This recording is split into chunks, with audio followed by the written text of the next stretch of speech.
C'est donc parti pour la phase pilote de l'opération de contrôle de présence des services faits et des éléments de rémunération des agents publics de l'État. Le temps est donné ce matin par le ministre en charge des Finances. L'opération vise à assainir le fichier de paie et assurer une gestion efficiente des finances publiques. Précision de Roger Kam et Abdel Aziz Yakibo. Ministère de l'économie, des finances et de la prospective pour commencer. Au matin du 20 février 2023, alors que certains agents du département avancent, d'autres se tiennent déjà prêts devant l'équipe technique commise à la tâche pour se faire enrôler. Une opération qui débute effectivement avec l'enrôlement du premier responsable du ministère en charge de l'économie.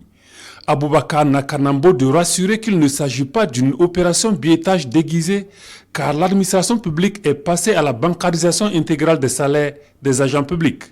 C'est plutôt selon lui une opération de contrôle de la présence effective de l'agent au poste et pour vérifier la régularité des éléments de rémunération servis. C'est justement l'occasion de féliciter tous les fonctionnaires qui, malgré toutes les difficultés, servent considérablement et de façon très consciencieuse l'État et nous apprécions fortement cela. Maintenant, ici, il s'agit de s'assurer qu'un agent public de l'État qui perçoit une rémunération fait un travail effectif. Et je suis convaincu que tous les agents publics consciencieux seront très heureux de constater cela. Et l'idée, c'est vraiment de ne pas être dans une situation où on paye des rémunérations à des gens qui ne travaillent pas. Pour faire de cette phase pilote de l'opération d'assainissement du fichier de paie des agents publics de l'État un succès, 26 équipes d'enrôlement sont déployées dans les trésoreries des chefs-lieux de région, dont 14 pour le centre.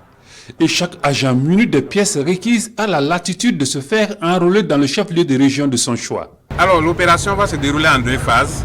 La première phase, c'est à l'agent public de télécharger la fiche d'enrôlement, de la remplir, de la signer et de la faire signer par son supérieur hiérarchique, de se présenter à l'équipe d'enrôlement avec la fiche. Il vient avec cette fiche et nous allons demander en plus de ça sa CNB.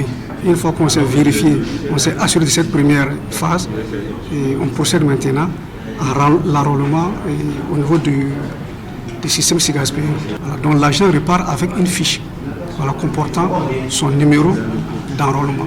Cette phase pilote concerne les agents du ministère de l'économie, ceux des institutions et des ministères disposant essentiellement de structures centrales.